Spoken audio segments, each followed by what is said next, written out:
Welcome aboard the Kerbal Space Podcast. All things Kerbal, all things space. I'm your host, N9, and I'm joined today by two lovely people. Why don't you introduce yourselves?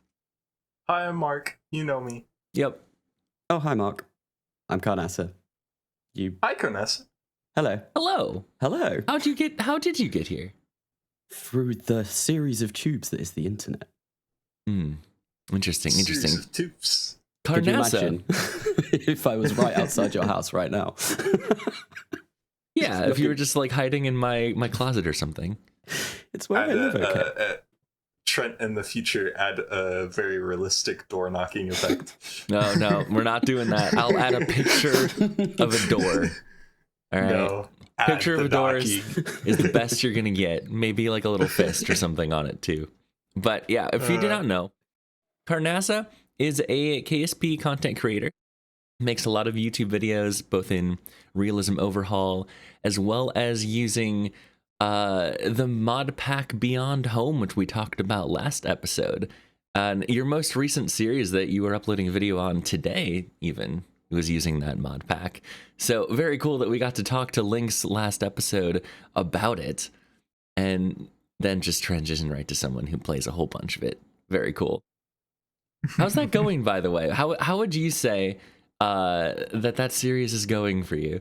It's not too bad, actually. I'm really enjoying it at the moment. Obviously, like you said, Realism Overhaul, that's kind of like where my channel started, and I do love RO, but it's nice to get away from that sometimes and, do something a little bit more simplistic. Although I say that, this was supposed to be my low-effort KSP series because it was supposed to not be hard, and I didn't have to think too much about it. But now, I'm spending so much time designing surface bases and colonies and trying to figure out how everything's going to fit together. It's definitely... It's going well. It's going well. To having some run-ins with the Kraken, I believe. Yes. Have they been very severe, or has the Kraken been kind this time? Well, the episode that I literally just dropped before we did this podcast. Yeah, I saw. Was I had a lot of run-ins with the Kraken in that episode. I had pieces exploding. None of that was actually in the final episode because I cut it all out. Right. Just to try and take it down from being a 20-hour video to 20 minutes. And yeah, you don't want to see all of the behind-the-scenes stuff. It's all rubbish. It's all Kraken attacks. But no, I had several things clipping through the surface. The base modules, when docking things together on the surface, obviously in KSP1, that's a real challenge because you can't do it like you can in orbit. You can't use RCS to correct your attitude and orientation. You have to rely on things being the right way. And that can cause a lot of jank, if I'm going to be honest, when things aren't quite correctly aligned and then a landing leg clips through the ground and suddenly everything's gone 5,000 meters into the sky. Love to see that happen. That is actually something I haven't done much of. I imagine it's a pain to get the docking ports to be perfectly aligned. It really is. I've done it quite a few times now because I even did it in RO. In the next millennia, I put a base together on the surface of the moon that used I used a small rover that picked things up and moved them around. And even like a forklift, it's even worse. Yes. Beautiful. I think that's kind of what you need, because you need to adjust height. That's probably where things get weird. Oh, yeah. Especially if the terrain isn't perfectly flat. Oh, yeah. Yeah, definitely. Well, it's pretty much on topic that we have you on for this episode, because it is called Cities in Space. It's all about colonies and stuff, more about interstellar destinations. So it's fitting that you're currently working on colonies on other planets and all the pain that is entailed with doing such things in KSP. But it's a lot of fun. I see how things are. You get the Brit on to talk about colonization. Is that how this podcast? Is that where this podcast is going? It's on to us. Oh God. You know, I didn't think about that until this very moment. All of our Don't guests worry. so far, the 2 guests that we've had are both British. Yeah, I mean, I don't know. It's just the people I know. All right, we'll stray away from like calling it like Britain's colonized space or what can't the Britons colonize or something like that. We'll leave that out. I guess we'll cut the title into something like Cities in Space instead. Yeah. I think there Our are grand quite plan has been ruined. no. I think there was quite a large proportion of British KSP content creators. To be fair, like you think about it, like Lynx, obviously he's a content creator. Beardy, everyone knows Matt Lown. There's quite a few. It does seem quite disproportional. Well, I there mean, is plenty of people who are not British as well. That is true. You know, not everyone's British, Carnasa. We can't all be you. I mean, we tried that in the 1800s. It didn't really go well. A big one. You're leaving out a big one, Carnasa. British. Scott Manley is also from the UK. But he lives in the States. He's from the UK though. He is. Yeah, he's one of us now. Now a few Scots may get upset for calling Scotland a part of the UK, but it is. Yeah, they will. I don't know. Obviously, being from England myself, I can't really speak on that. Oblivious to such issues. Yeah. I mean, half my family's Welsh, so, you know, I've got that base all covered. But Scotland, I know nothing about. I know nothing about Scotland, so I have no way. No input, no comment. Okay. No comment. All right, well, let's stop pissing people off from other countries. Yeah. I do have a question that I'd like to ask pretty much every guest that we have on, and that is simply, what is the thing that you are most excited for in Kerbal Space Program 2? The game. So basically, the game, just the game. I feel you. the game as a whole. Brilliant answer. We no longer have to ask that question to anyone else. No. Guess we're wrapping up the podcast. Thank you for that answer. What a Sums lovely everything end. up. Yeah. No. Yep. I would like you to elaborate because I know you have some points to say. So basically, obviously, everything that I'm doing in KSP1 at the moment, I've got a very heavily modded install. What KSP2 looks like it's going to do, so far from what I've seen from all of like the teasers that we've been getting and from all the dev diaries, all of that kind of stuff, basically how I am playing KSP1 at the moment is going to be what is contained within stock KSP2, and I'm super excited for that. I'm super excited to do basically everything that they've been advertising, like in my series, going interstellar, big interplanetary colony ships, all of that, to have that within the stock game and the game running faster than 5 frames per second.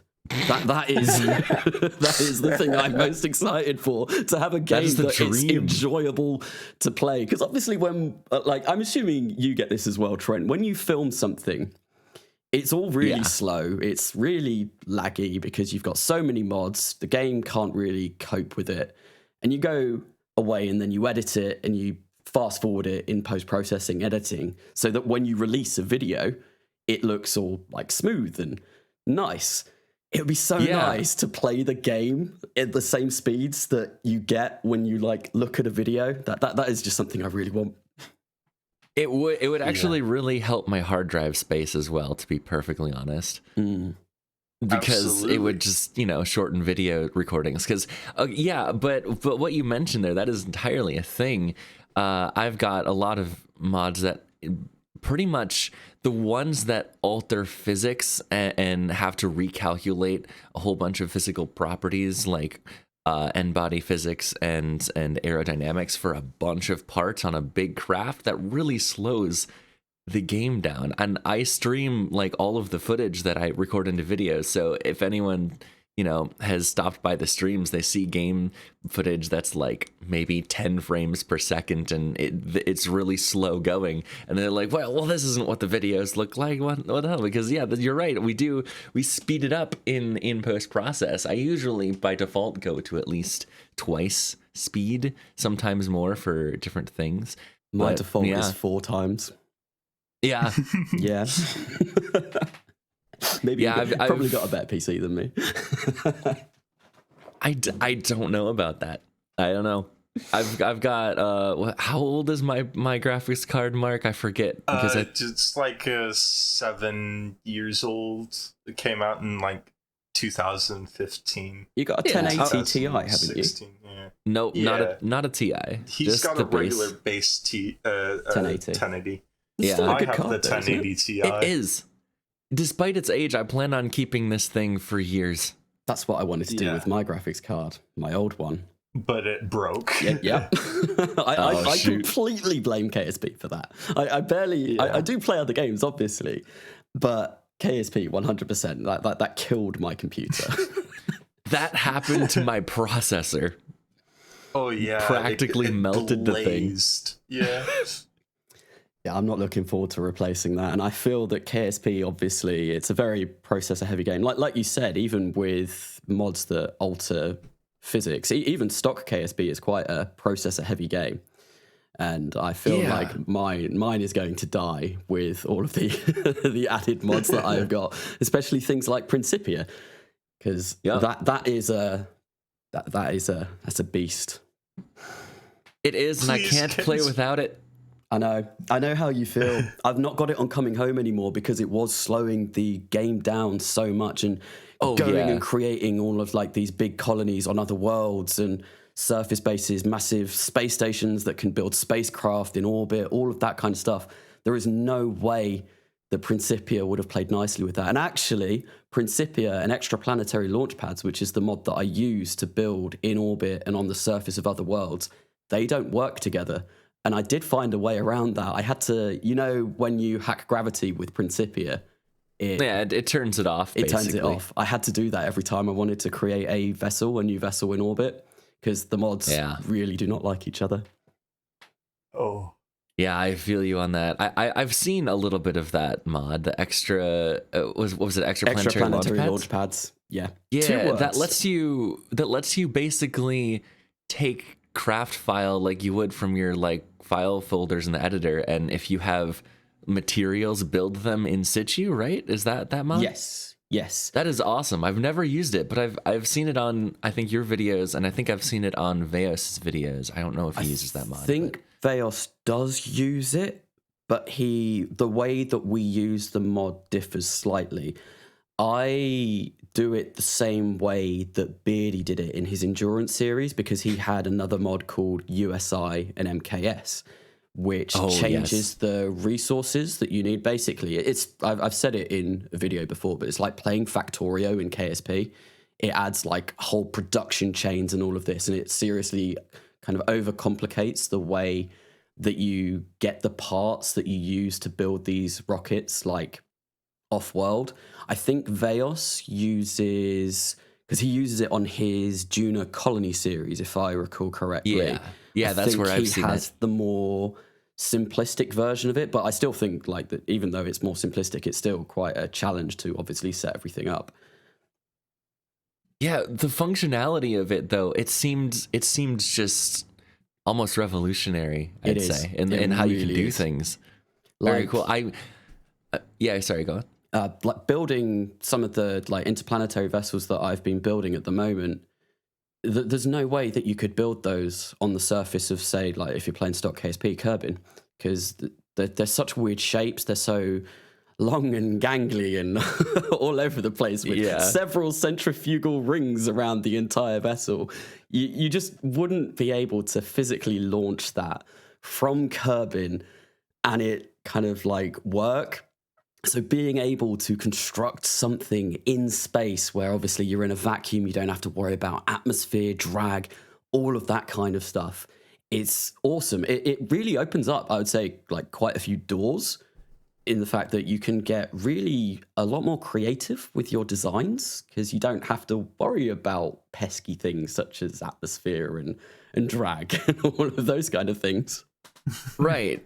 And you wouldn't need to construct a massive array of cranes to assemble vehicles like people like EJSA have done on Twitch. Absolutely just bonkers stuff that he's able to do. It's because mental, some of his stuff. In orbit, you don't need a crane. You don't need a base. You're not fighting gravity anymore. No, Which it just revolutionizes orbital construction. I mean, you see it in real life with the International Space Station and China's new station, which, forgive me, I completely forget the name of. Tianyang or something like that. It definitely has a name. It does. Mark to the rescue. Tiangang. Tiangan? Yeah. I may it's be a place in pronouncing the it wrong. sky, or palace in the sky. My bad. That's such a cool name. That is. Yeah. But yeah, but stuff like that is possible. And so I believe the sort of things we've been talking about with interplanetary launch pads, that I can't speak today, that sort of thing is going to be part of the new game, isn't it? Like, we've seen footage of a OAB, an orbital assembly building. Well, I guess it's not a building, but like, I don't know if we've seen pictures of an editor yet, but that's definitely been confirmed via, I don't remember if it was a show and case or show and tell, or of a devlog of orbital construction. There was just these, I guess it was actually the most recent feature video where they were talking about an engine that was too big for the vertical assembly building on Kerbin. So that sort of stuff will be able to be assembled in orbit. And I have to wonder how complicated that process is going to be. I think their goal is to have it simplified. I don't know. Would imagine that it would be simpler than what we've got currently, because I feel like obviously they're trying to appeal to a mass audience. If they go for something like Kerbal Space Program, it's already renowned for being a game that's difficult to get into. It's orbital mechanics. You're learning orbital mechanics. I feel like if they overcomplicate it a little bit too much, it might put a lot of people off. Right. So I imagine those kind of things, they'd probably make it a challenge, but at the same time, not so difficult that it will be off-putting for kind of like the audience that they want to draw in. It will be a challenge, but it will be something that they walk you through and you can learn to do again. And I believe with like the practice or like training videos, they can walk you through on what you need to do and guide you to building an orbit and colonization and do all these things. So I think that will make it a lot easier to once you're able to put it into words and explain it. I feel like that's very helpful and will help people by hand holding and guiding them to do those things. Right. That brings up a good topic about the new game, and that is how they're completely overhauling how it teaches you things. They're gonna have what seems to be a almost dynamic tutorial system that will give you hints and stuff in situ. Like, hey, we see you're going into space for the first time. Here's some here's some pointers to help you along your way or something in these like animated videos and stuff. But I don't know exactly how much hand holding it's going to be, and I assume that it's going to be entirely like optional. I don't think it's going to force hold your hand through.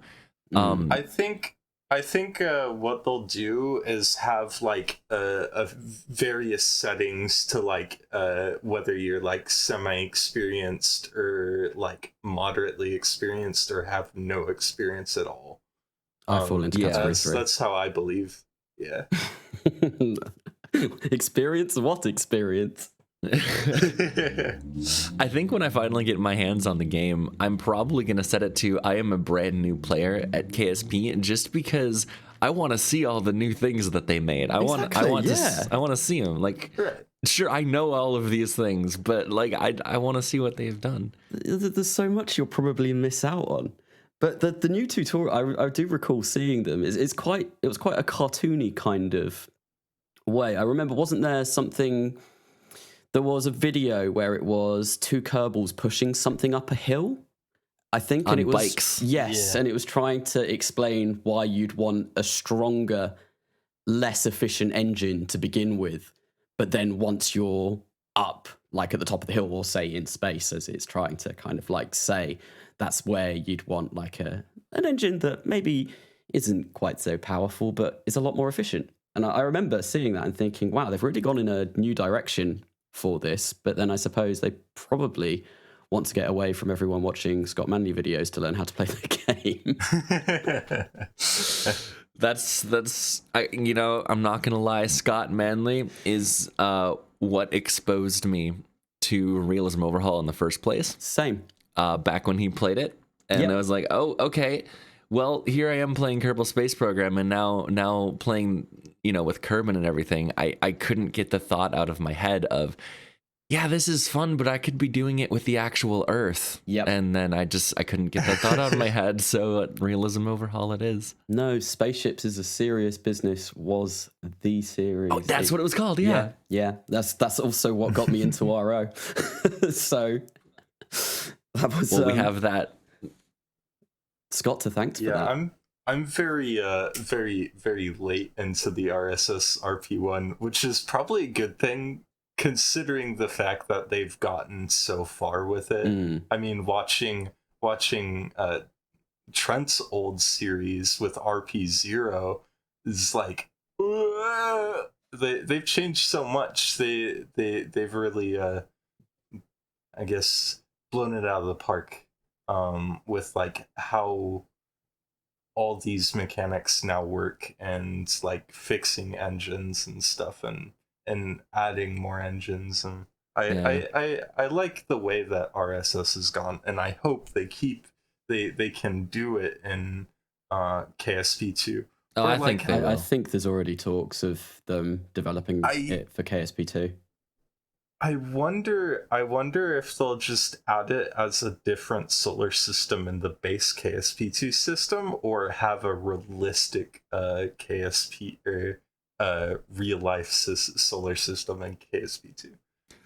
Earth DLC, you can go to Sol. Yeah. But you still have to start at Kerbin. Don't mention that. It's being produced by Take Two. It's being produced by Take Two. They'll take you up on that. They'll hear. Oh, did I mention it was free for everyone? Yeah, free DLC. DLC. I'm genuinely not worried about microtransactions or any sort of less than savory things coming from KSP. I don't think the devs will allow it to happen, even whatever Take-Two does. I could see some paid DLC coming out. I mean, even Kerbal Space Program 1 had paid DLC, breaking ground and making history. I gladly would give my money to help that development, further.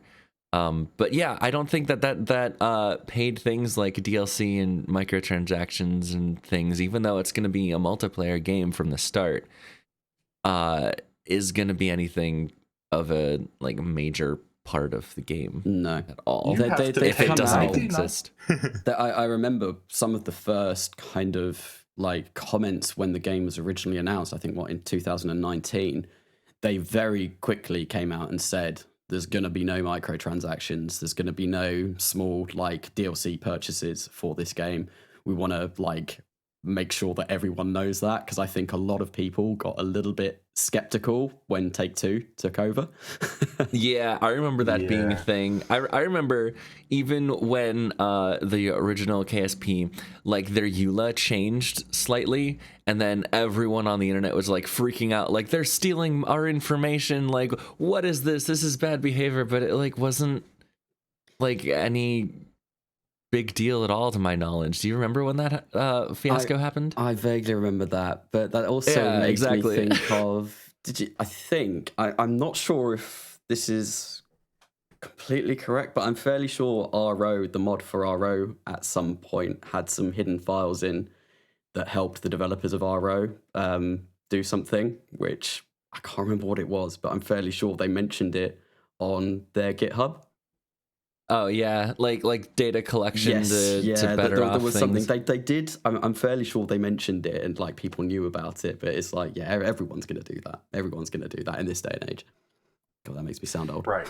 Yeah, I don't remember that at all. This day and age. Back in my day. Damn kids and their data collection.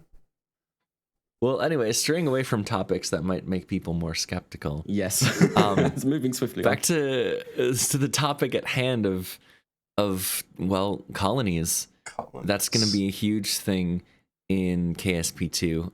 And I am really curious to know what constraints they have, if any. Can I make a colony that spans the entire equator of a celestial body or something like that? I mean, if you looked at their preview videos, the colonies that they had were pretty big. They're pretty big. They were, yeah. And they're going to have their own huge. editor and everything. Right. We have seen nothing about that, have we? No, we've not seen a colony editor, but I imagine they must do, because I know they're definitely developing separate parts for them, aren't they? Yes, right. We've seen them in show and tells, different sort of modules and road pieces and stuff like that. I think it's going to be a pretty simple editor, and it's going to be really interesting to see what we can do with it, because the terrain, as mentioned in the last episode of the podcast, is not going to be just sort of like flat and uninteresting. It's going to be like rocky and realistic and like caverns and cracks and stuff. So it'll be I think there's a lot of opportunities for some really neat looking bases and colonies to exist in the game, and I'm excited to see what we do with it. Yeah, definitely having those kind of like constraints to work around, like you've not got a perfectly flat, like that. You do have to worry that ginormous janky rock over there is going to break your rover if you're going to build like a base with a ramp up to it. That will be pretty cool to kind of like work around the terrain a bit more. Obviously, like setting down bases in KSP1, we already do work around the terrain a bit, but like actually having it more physical, I feel will be a really, really nice touch and something that's really needed, because KSP1 is very flat. And that is probably one of my biggest gripes about the game. Once you've been just anywhere on a planet, you've kind of been everywhere on that planet, because it is all very similar all around. And I hope that's something that they do improve on, is making it more enjoyable to go and visit different locations on the same planet, which is why, like, obviously you had Lynx on last week. His Beyond Home Planet Pack is amazing for that, because it is so varied, the features on all of the planets that he's developed for that planet pack, which is one reason why I'm really enjoying playing it, because it's cool to go around and explore all of the different things and all of the different Easter eggs that are hidden on all of those planets. And I hope they do something kind of similar for KSP2. I think it's guaranteed that they will, based on the footage and videos that we've seen of the terrain work so far and the things they've mentioned about it. They're adding terrain features and stuff that are going to make different planets more difficult and stuff to navigate. And I, for one, am really excited to get rovers stuck all over on many planets, just falling down cracks or getting a wheel jammed or something. Like that's something that I want to be an option in the game. Like in real life, you drive rovers around on Mars and stuff.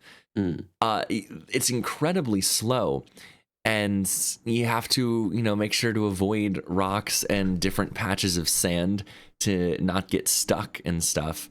And that's just not a concern in normal KSP. You hit W and you go about 30 meters per second for hours. But I would honestly like for there to be different types of terrain, and that basically not being an option on some worlds excites me.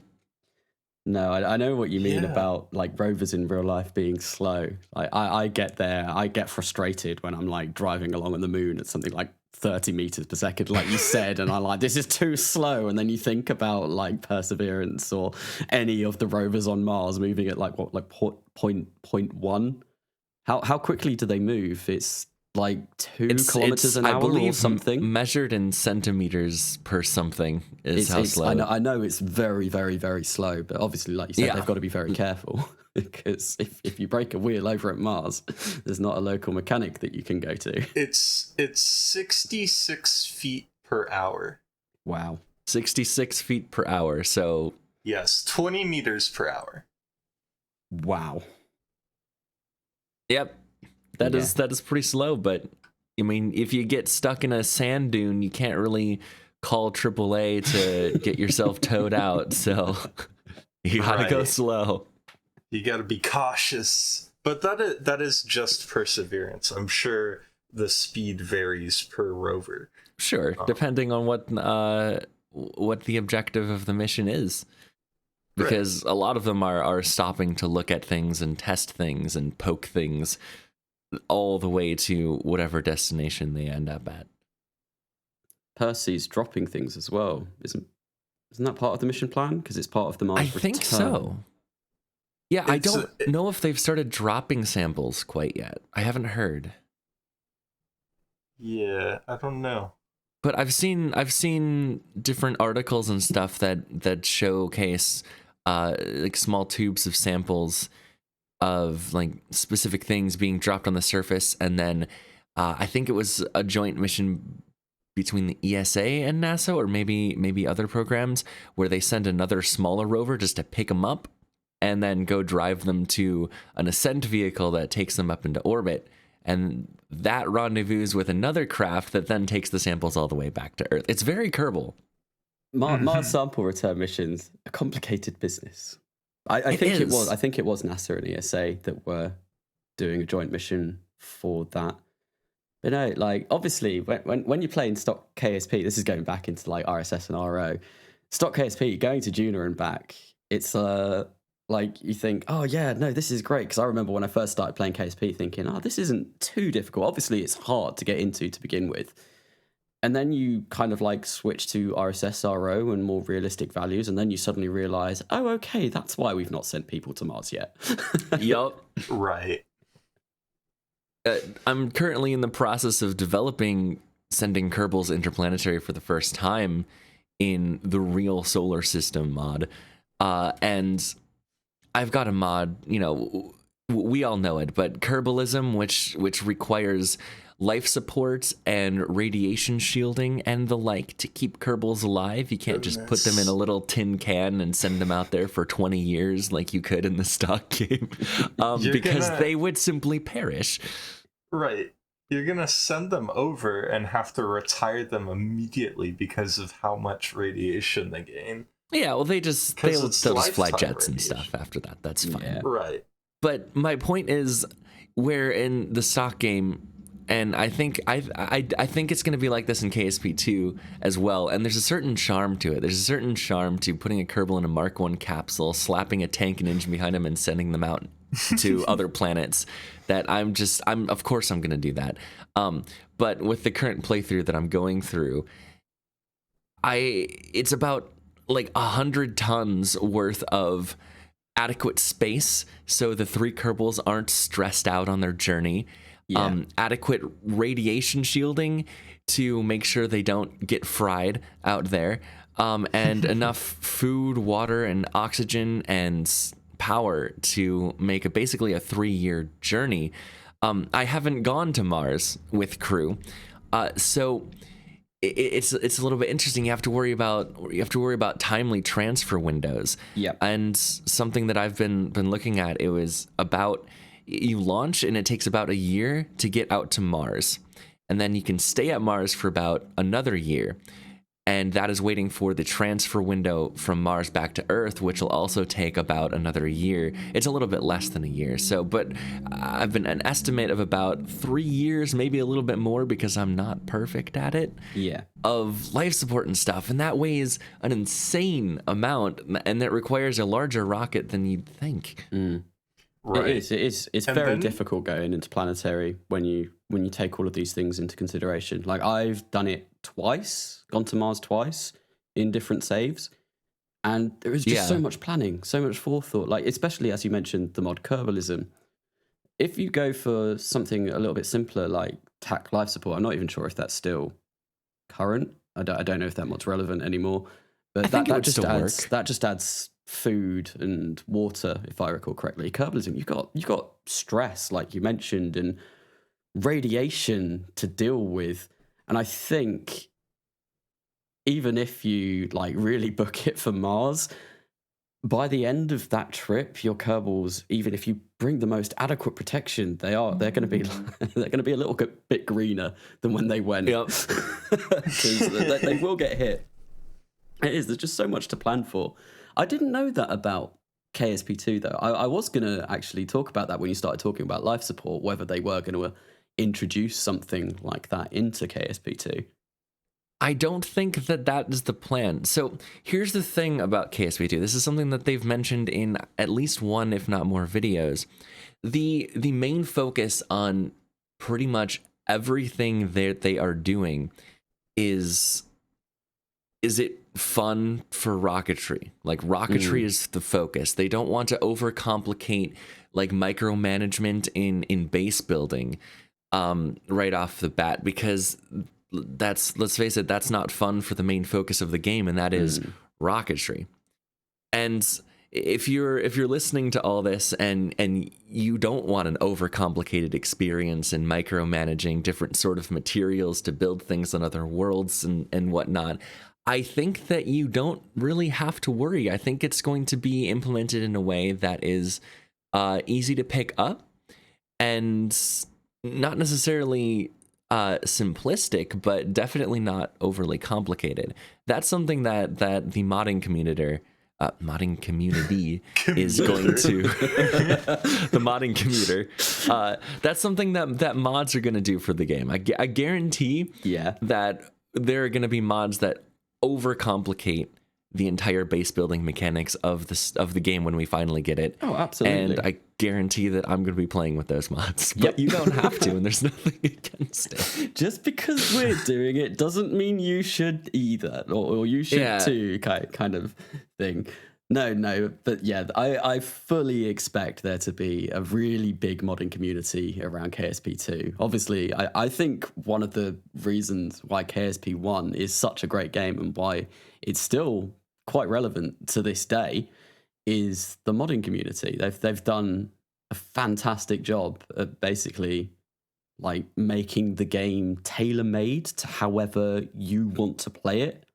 Like, there's so many different ways that you can play KSP1, which it just kind of like, there's a way for everyone kind of thing going on.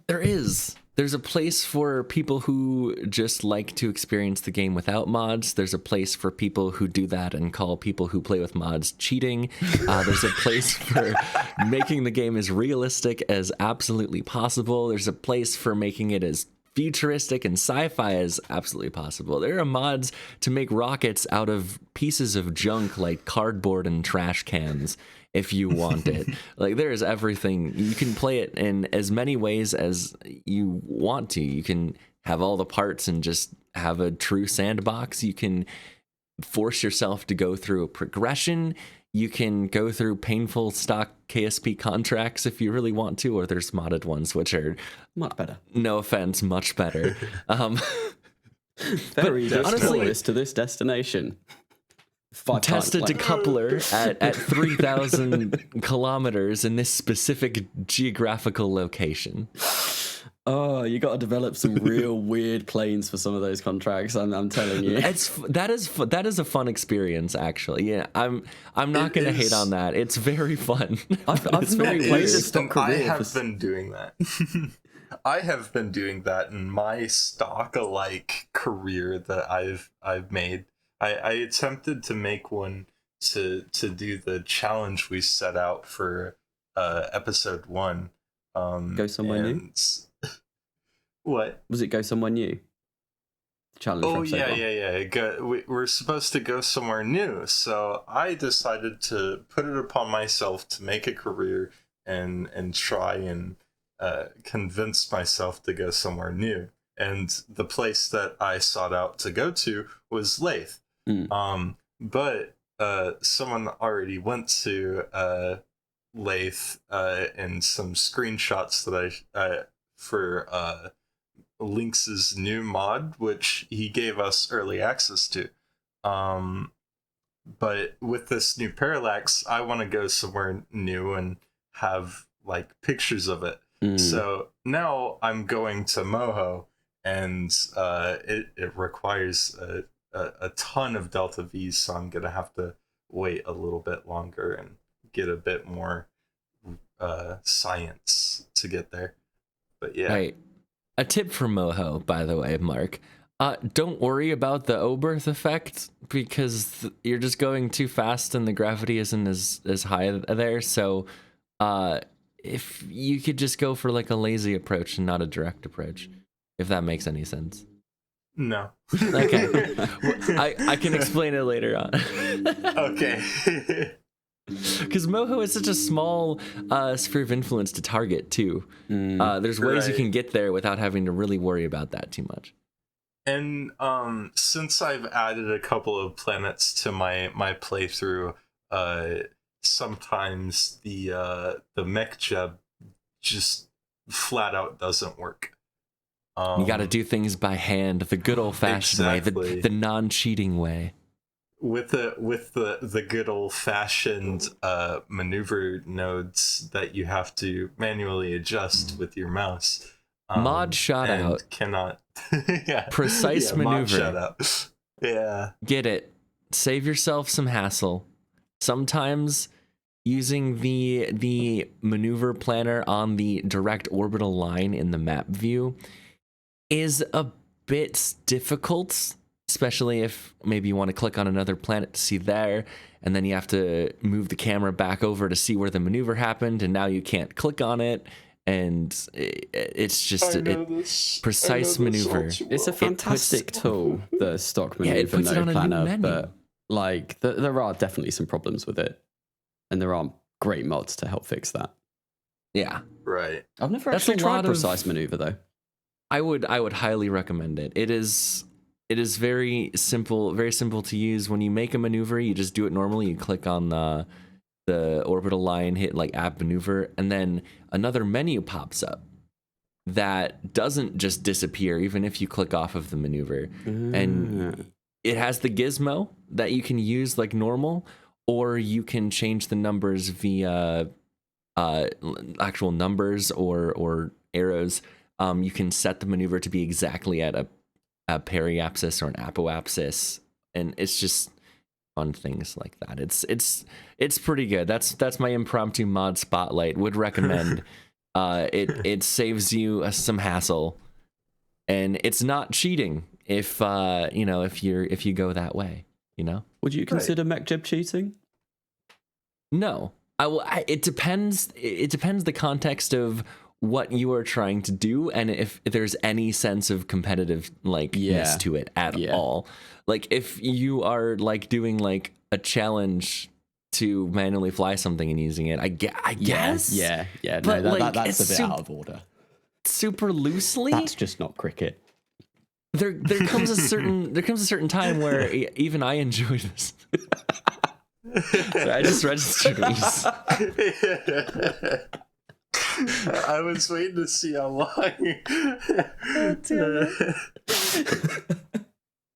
There comes a time way back when I was like, I'm doing burns, like hundreds of burns constantly, and I've discovered mech-jeb, and if you click this button, it just does it for you, and I can just sit back and watch it.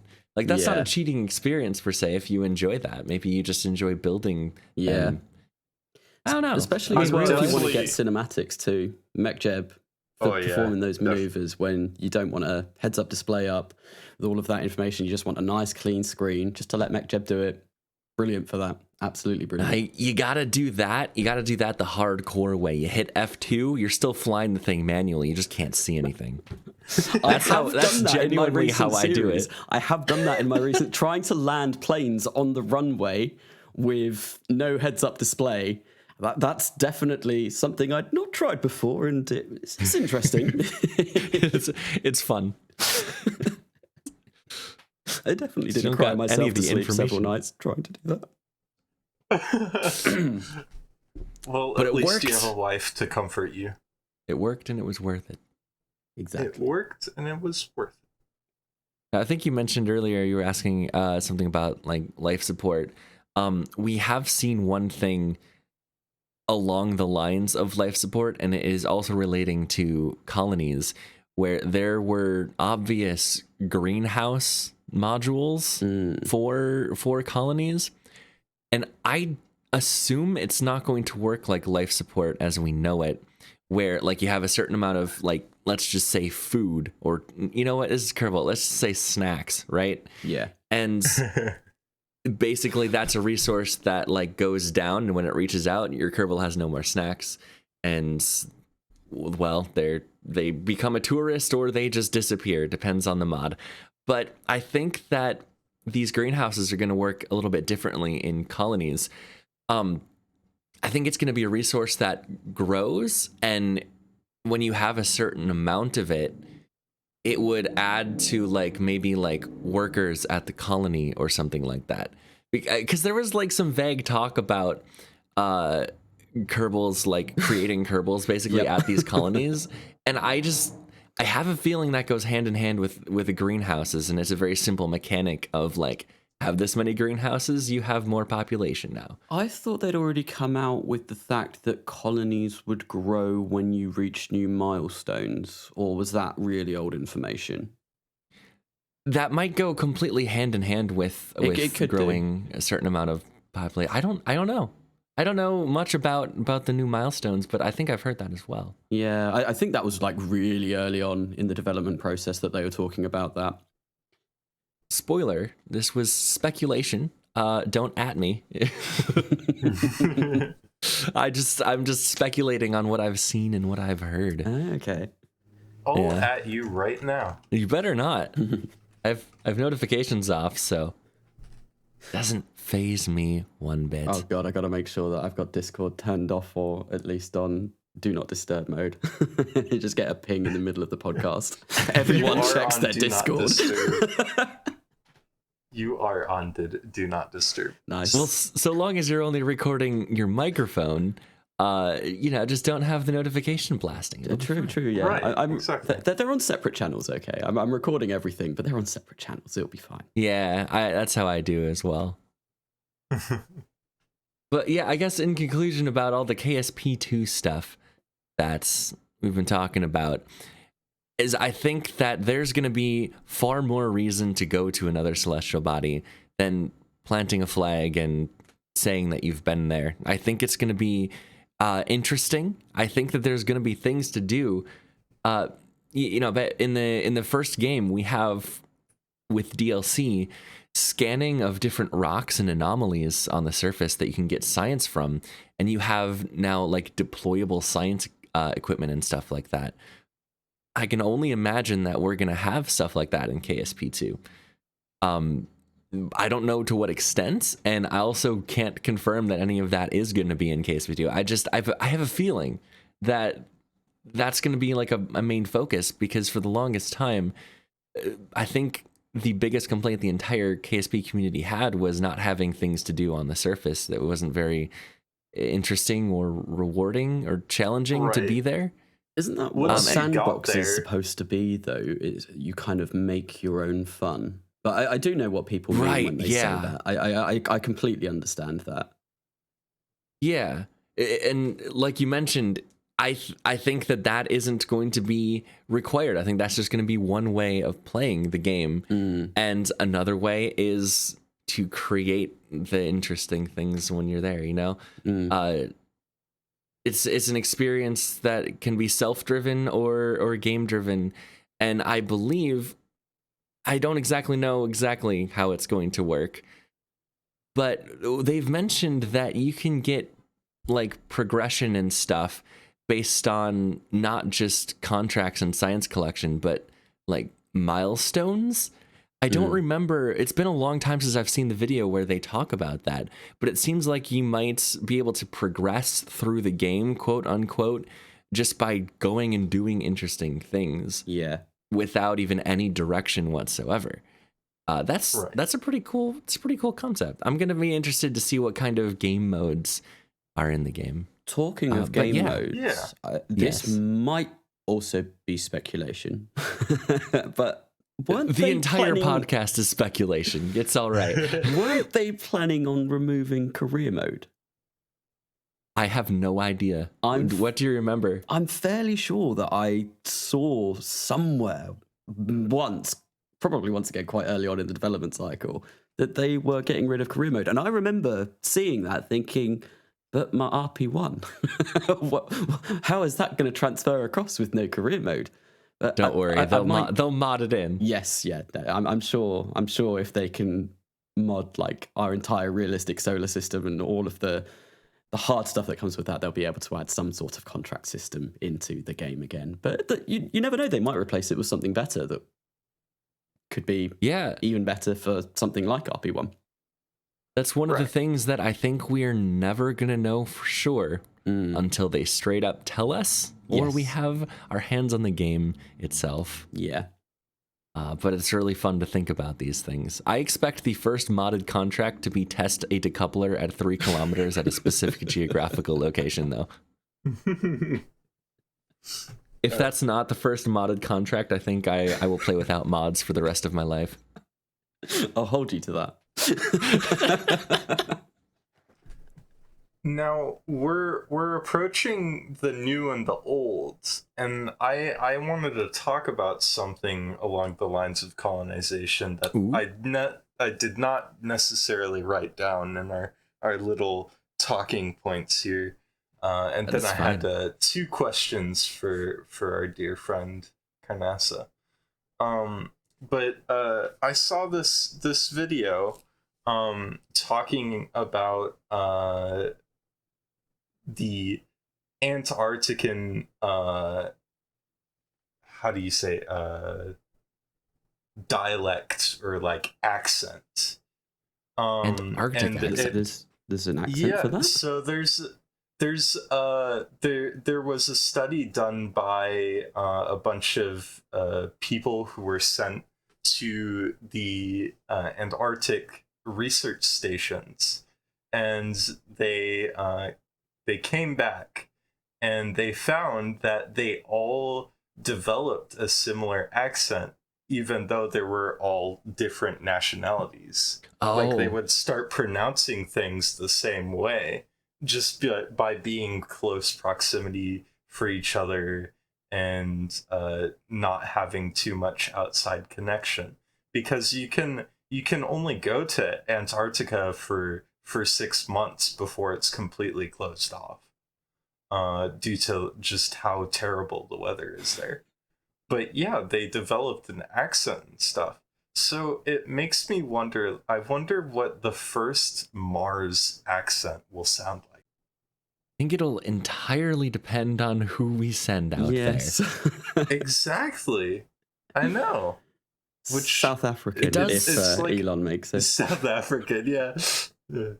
It does beg the question, if we continue to have British guests, are we going to end up with British accents as this podcast goes on? So when are you getting Beardy on? We'll drag him on soon enough. He's got exams at the moment, hasn't he? He said he's free next week, so maybe. Well, maybe. Another British to add to the dialect changing. Just get us all out of the way at the beginning. Just get us all out of the way over at the beginning, and then you don't have to worry about us anymore. You know, just get the worst out to begin with, and you'll be fine for the rest of the podcast series. You can't get rid of us that quickly. We're probably gonna have repeat guests, my friend. Okay. Oh yeah. You're not out of the woods. I shouldn't sound so disappointed. No, when's the next one? Right now, episode. No. We just go back to the start. Start it all over again. Hello, I'm your host. Yeah, that is actually something interesting I rarely think about. I wonder if that occurs on the International Space Station. People's like sort of accents or dialects changing ever so slightly based on the people they were talking to mostly. They're only on the station for half a year, not a whole year. But I do wonder if it does influence the way that they talk. But most of the time, they're with fellow Americans or Russians. I mean, sometimes they do have interactions with each other, but most of the time they're just doing their own research. Right. Also with the ISS as well, like they'll be in constant communication with the ground as well. Yeah, they're not quite as, say, isolated as maybe Antarctica is. I don't know how communications work down in Antarctica, but it'd definitely be a lot more isolated on Mars because 16 minutes, you can't have a... it's 16 light minutes away, isn't it, Mars? Or thereabouts. Yeah, so, I think so, yeah. Around close to 20, but I think it's a little less than 20. Yeah. Depends where the planets are at the moment. Yeah. But obviously, you can't communicate like over just like a Discord call or something like that if you're all the way over at Mars because of the difference in excuse me, in time or in distance, really. It'd be like a worse version of that. Have you seen the meme where Mark Zuckerberg is talking to the people on the ISS? And there's like a 2-minute delay between reactions and stuff. It'd be like that, but much, much worse and awkward. Yeah. Yeah, it would be more like just sending like video logs to each other rather than having a conversation. Kind of like how they do in Interstellar. They do that in that. Yes. They do. Bring back MSN. That's the only way we'll be AOL chat or nothing. Installed on every new capsule. Speaking of new capsules, I have to speak on space news. Starliner Orbital Flight Test 2 was a successful launch, and I must say, a very Kerbal looking launch configuration with an Atlas, Centaur, and then Starliner, which is wider than both of them. And talking about very Kerbal. And a Kerbal on board. They had a Kerbal on board. Yep, I did see that, which was just incredible. That was amazing. I heard from KSP devs that they had absolutely no idea that was going to happen, so they were freaking out when they saw it. I remember there's a lot of posts about it on the RKSP Reddit, and a lot of people go into the fact that Kerbal Space Program 1 came out 11 years ago now, 2011. Yeah. So a lot of people that would have been growing up with that game when they were like younger will now be like fully fledged engineers working at NASA and Boeing and, you know, like all of these big space companies. So there will be like this whole generation now of these new engineers that will have KSP to thank for getting them into like the aerospace industry. And there's a good chance that we might see more things like Jebediah Kerman popping up on Starliner. Yep. Which is awesome. That was hilarious. I wonder if they'd be open to having, like, you know how KSP1 did the ESA little collaboration where they added a bunch of ESA parts and stuff. Is that when they added I wonder if they'd add Starliner as a capsule, maybe. That would be fun. But of course, someone could mod that in anyway if they don't do that. Starliner's already it already is a mod, capsules. But I honestly, that would be absolutely hilarious. Like, hey, we put a plushie of your game character in our space capsule that went to the ISS. You wanna shout out our space capsule in your game? Cheers. Yeah. How long do you reckon it's going to be before there is a Kerbal plushie on Mars? On Mars. Oh boy, I don't know if that's going to be considered essential hardware to bring with on primary missions to Mars. I mean, talking about essential hardware, Elon Musk sent a Tesla to space. Well, yeah, that was a publicity stunt, and it was absolutely hilarious. It was great, to be fair. But I don't think you'd send a Tesla out to Mars, for a resupply. Just open the trunk, your food's in there. Thank you for flying Grubhub. Was there a Kerbal in the Tesla? I don't think so. No, I don't think so. I don't think there has been any SpaceX Kerbal lore in that way that now Starliner has. It's Boeing, right? Yeah, Boeing Starliner? Boeing. Yeah, it's Boeing. Yeah, so Kerbal is now part of the Boeing lore. I don't think it's part of SpaceX lore yet. We'll get there. It's a fantastic zero-G indicator. Yeah. Yeah, exactly. That's something I'd love to see in the game Re-Entry. Oh yeah, definitely. Just a Having Kerbal a plushie. But anyway, you were going to say something. Just put it on the dashboard of the LM. Elite Dangerous. Yeah. Oh, just put it right on the front there. Style. Yeah. Can you mod Elite Dangerous? What? Man. Can you mod Elite Dangerous? Oh no, I don't think so. It's all online, isn't it? Yeah. There's an offline mode. Yeah, but I still think you can't mod it. Yeah, I just wonder if someone would put a Jeb in at some point. Good question. I think you could spell Jeb with letters, can't you? Might be. It's like I think that's like the closest you can get. Yeah. But yeah, you were gonna say something, Mark. So I did have the two questions. Yeah. So number 2. So number 2, we're starting with number 2 first. Oh, I thought you asked. I thought number 1 had already been said. Okay, that was number 0. Yeah, that was number 0. Have you sought out a therapist recently? Because you seem to be building a lot of your rockets the wrong direction. I'm trying to make Australia have a space program, okay? Right. No, Australia compatible rockets. I was actually considering earlier on today starting a new RP1 career. Crazy, I know. But trying to do the entire career launching only rockets that are upside down. Right. I think it would be possible. It would be more costly than a normal career, but I think it could be possible. And it might. It would be more costly in more ways than one.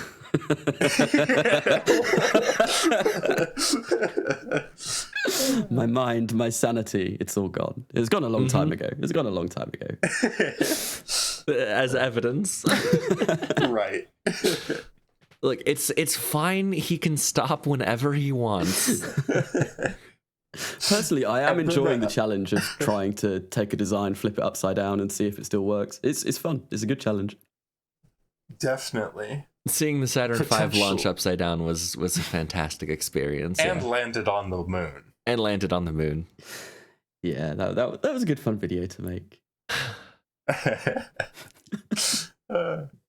And then I had a question. Do you like pie, Carnasa? Do I like pie? Yeah. Your pie is different from our pie, isn't it? Your pie's sweet pie. Yes, our pie is sweet pie. We don't have savory pies. Don't have savory pies. I mean, sometimes we do. But when someone says pie over here, they're generally like the consensus is just like sweet pie. What is pie like over in your land? It's if you say pie over here, it's the savory kind. Right. We do it's get like shepherd's pie and stuff. Shepherd's pie isn't a pie. Yeah. Shepherd's pie. just to throw another spanner in the works. It's mince and mash. Shepherd's pie is lamb mince. Cottage pie is beef mince. Yeah. I think I always get those two mixed up. I've had shepherd's pie before. It's really nice. Yeah, it is. It's lovely. It is. I love it. But do I like pie? Yeah, I guess. Yeah. Do you have a favorite type? Like, it doesn't have to be sweet. It can be savory. It can be sweet. It can be whatever. Favorite type of pie? Yeah, it's the pie corner. Probably like chicken and mushroom. Those are pretty nice. Chicken and mushroom with like a creamy sauce in. Those are usually pretty good. That's like a chicken pot pie here. Yeah. Yeah. There was a great place actually where I went to university called Pie, and it did like these kind of like weird little small ones that were kind of like probably about the size of the palm of your hand, and they just had the best fillings in them, and like it wasn't too much pastry. It was like the perfect amount of filling. It was so gorgeous, and they shut down, which was a real shame. Aw, that happens to the best. It does. It really does. Why pie? Unfortunately. Where did that question come from? It's just a question that has been passed down from my family, and I meant to ask Lynx last time because I want to make it a reoccurring question. But yeah. Yeah, we'll have to get Lynx back on to ask them what their favorite pie is. Kerbal Space Pie. Yeah, exactly. Kerbal Space Pie. Kerbal Space Pie. The pie KSP. you described, Carnasa, I can't say I've had one like it, but it does sound like just a warm, delicious mush. It is. And basically. that sounds like just an enjoyable experience, It is. I will say. Although I am from Britain, so you can't really trust my food opinions. We're not. British cuisine. More like beans and toast. Hey, there is absolutely nothing wrong with beans and toast, okay? It's a staple food. It's how you live as a university student. Beans. Oh, it's I so hate good. Beans. You hate beans? Yeah. I cannot eat baked beans. You telling me you wouldn't pop open a can of bush beans and drink it whole? I can't believe you call yourself an American. I would. The consistency.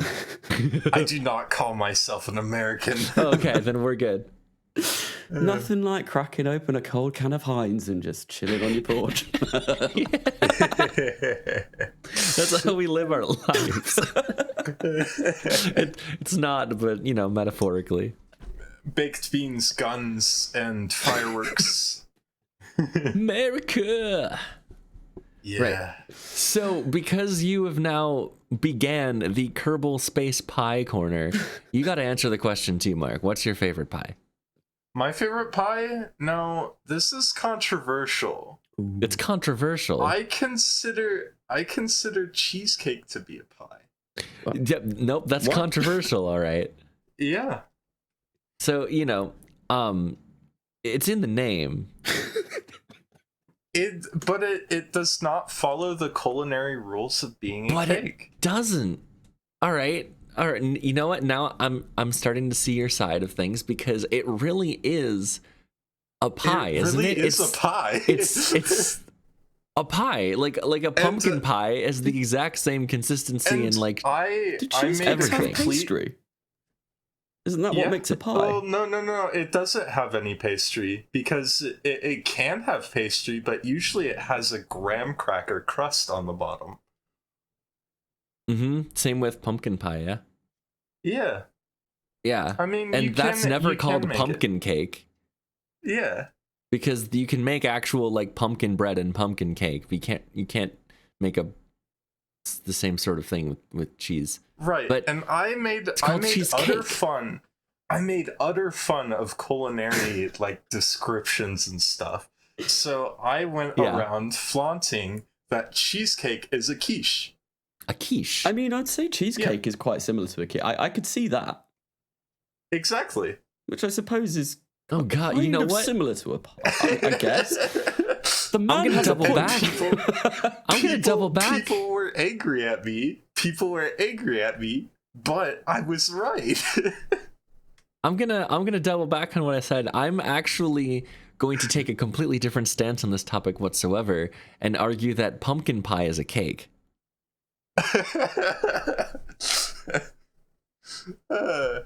Brilliant. I love it. That's the stance that I'm taking. And it won't What's change your until favorite pie? maybe pumpkin cake. You can't say pumpkin cake. It's a cake. Okay. I really enjoy just the simplicity of a pumpkin pie and a crap ton of Cool Whip on top of it. Oh yeah. That's honestly probably my favorite pie, and probably because I simply haven't had many kinds of pies. I think in order for me to do like an educated answer to this question, I'm gonna have to go pie sampling. Right, A pie exactly. tasting adventure. I'll have to come over sometime and like make you a cheesecake. Yeah. I'd Just, airmail you I'll a British pie, but I think it might be a bit moldy by the time it gets to you. just add to put the dry flavor. Ice. Yeah, just pack it in dry ice and stuff. I It'll mean, be once fun. again, British cuisine. What? It's probably not going to hurt anything. Oh, you just brush the bit of mold off and eat it, and it's all right. Yeah. Yeah. You don't even need to brush it off. Just eat round it. You do that with cheese, so like it shouldn't be too much different. Yeah, we actually make moldy cheese. Yeah, Blue exactly. Blue cheese. cheese. Yeah, it's good. Yeah. It is. So that was the Kerbal Space Pie Kerbal Space Corner. Pie Corner. Yes. all right. KS I'm not- Pie actually spells out KSPIE, which yeah, is interstellar I extended. made that. I said that earlier. It does. I missed that. Sorry, Mark. Okay. So, Yeah. do you have anything for the weird and wacky of the spacefaring world? I did talk about it, but I don't know if it'd be considered weird and wacky. But it was a weird, I guess, consideration, like a predecessor or successor to the Saturn V rocket. Yes. And it's a little bit more well known weird rocket. But it's a little bit more conventional, but still. yeah, it's a little more conventional. A little weird and but wacky, it's and still never flew, yeah? It's still a little Kerbal as well. Yes. So the Saturn II is the successor of the Saturn V planned. Because that's how numbers work. Yeah, you go 1 B, 5. 5, 2. Yeah, exactly. We don't talk about 3 or 4. Yeah, we don't talk about them. Well, S4 is a basically- stage, but Yeah, the S4 is a stage. So you could talk about it. It's just not in the family. yeah. It's like a son-in-law. Yes. Yeah. So basically the Saturn II, it has a weird kind of like reversing and switching around of stages and stuff. The Saturn II second stage of the Saturn V was eliminated. They did all sorts of weird configurations and stuff, and then they decided to slap on some solid rocket boosters onto it. Titan 3s and Minuteman in some. Exactly. Yeah. Just to up some payload capacity or something. This is all theoretical, Right. pretty much. None of them had the F1s though, did they? None of the Saturn II variants were going to use the F1. I don't No, I know don't what think engines they so. were. I don't. Was it the first stage of the Saturn V with 5 F1s, or was it the second stage? I think it's the With second five stage. J2s. with No, five the J2s. J2s. the first stage had the HG3s. HG3s. Yeah. I only Okay, know first- about I don't know those anything from about that RO, and they're basically I haven't used them. J2s, but better. From what I remember, Yeah. that's how I got to Okay. Mars. That's how I got to Mars one time with crew. Was Really? using HD3s. Yeah. Yeah, I've been messing with some nuclear things, and there's a lot of cost that comes with that. But yeah, sorry. Nuclear is good, but it just takes so long. Right. There's a workaround for that. More engines? Unless you meant just the There burn is. times are long. I meant the burn times. Oh, okay. I thought you were going to say like There's no strap, workaround for that. 70 engines onto a stage. No. Well, basically, this was meant to be like, I guess I don't know if it would have been that much cheaper because it's still a huge rocket, and then you add the fact that it's not reusable and uses a whole bunch of Titan SRBs. It could carry around 44 tons of payload though to low Earth orbit. 44. So that's quite 44,000 kilograms. So 44 tons. Yeah, 44 tons. Yeah, that's far less than Saturn V's capability. Yeah. Saturn V's what, Yeah. 130? It varied from 118 to around like 140, I think, at the later rockets. I think. So I think 140 was the maximum. smaller. So yeah, so So if the smaller. Saturn II was still using like the S2 stage, which is still a 10-meter diameter tank, was it really? And you getting so much less No, payload, is that they- really going to be?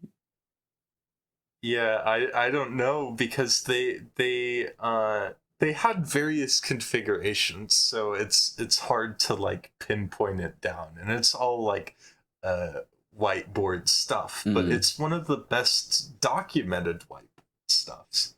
Yeah. So it's easy to talk about. There's a reason Um, why it's part of our weird and wacky segment and not part of our history books at large. Yeah. But yeah, that's what I had for you today. All right. I gotta be honest, I don't know what we're gonna be doing for the next weird and wacky. That's okay. But there's a we lot have of- week. Yeah, A you'll lot of find weird something. concepts out there. Uh, Yeah. For the Kerbal Space Challenge that has been going on for a little bit, we do have a few people who have showcased their first expedition out to Jewel. Swap on the Discord, who's only been to Mun and Minmus before, sent their first probe to Jewel, and sort of Cassini style went straight into the atmosphere of Jewel after being there for a little bit, it seems like. Ballistic Fox also showed off some of how Lathe looks with Link's mod Parallax and all the cool that's what I was foliage talking there. about earlier. That's super cool. Absolutely fantastic. It's a brand new look to a place that I think a lot of people haven't been to yet. I would recommend. Ryaloric on the Discord also headed out to Jewel and Sandbox, and Phobos on the Discord is currently in the process of doing a 3-launch mission out to Tylo, which is also Jewel. But they haven't quite finished yet. And so for the sake of giving Phobos another week to complete the mission so that we have all of the screenshots, Phobos, you've got a time limit now. And in case you had anything to show off about any new places we've been, I think we're going to extend... Is it Phobos? I thought it was Bravos. Bravos? Yeah, Bravos is the one doing the is it Comet really? 1 to and Nucleus 1 to Jewel. Yeah. Or Bravos. No, well, Phobos, it's called Mission to Tylo. They have their own Oh. thread for it. Did you miss Bravos's then? I may have missed Bravos, so we have Bravos as well. Yeah. He has a nice little modded mission to Jewel. And I really like his little comment one. Oh, very And, cool. Yeah. Yeah, well, to check out all the, KSP challenges and to submit your own submissions for them, check out the Discord, which should be linked in the description below. But we're going to extend the challenge for one more episode and have a new one for you in the next one. And speaking of the next episode, we actually haven't decided what we're going to talk about yet. So that's going to be a little bit of a surprise, although when we come up with something, we will announce it on the KSP forums and on the Discord, of course, unless Carnasa has an impulsive decision on what we should talk about next episode. Oh my god, why you put me on the spot like this, man? Because it's fun. I brought you here to watch you flounder. Next KSP podcast episode. Talk about whatever you say we have to do. Stuff building, how building's gonna work in KSP2. How buildings can work in KSP2. Did that. We talked about colonies. I meant more about how like they're gonna rocket buildings. Yes. Okay. We could go a little bit more in depth with like the editor and things like that, and maybe different fuel to. Karnasa's just like wiping the sweat off his brow, like yeah. Whew, close one. Yeah, well, we could probably wing something around like that. Yeah, it's something along the line of building stuff in the new game. We talked a little bit about it today. We can definitely go more in depth in the next episode. As far as guests go, we may have one, we may not. We'll announce that on the forums and the Discord if that is determined or not. But there's definitely some people that we'd like to talk to, definitely some people who have expressed interest in talking with us. So it's looking like a very, very good future for our show for a little bit. Yeah. So, I think that's going to conclude this episode. Thank you, Carnasa, for joining us on the Kerbal Space Podcast. Thank you for having me. Yeah, we're going to drag you on another episode sometime in the future. I'm willing to bet. Nice. Yeah, we'll also I'm sure his YouTube channel will be down in the description as well. Yes, it is. And you should definitely check out his Coming Home Redux series. It's very frustrating. That's not a good description of his. No. It's a pain to watch. No. Don't go there. No. It's a pain to work on that stuff. So to appreciate his work is very rewarding. I'm sure, because I really hope they fix a lot of that kind of stuff in KSP2, but it's a part of the charm. Yeah. Yes, and we've been talking a bit about colonies today, so if you've got an itch to see some cool KSP colonies, Carnasa can provide. Exactly. Yeah. Well, like I said, that's going to be it for this episode of the podcast. We still have no idea how to do outros, so music will come in. Oh, the music. Usual. We're being swallowed up. We're being swallowed. Oh, we are? Yeah. Oh no. Until next time, farewell, everyone. Bye-bye.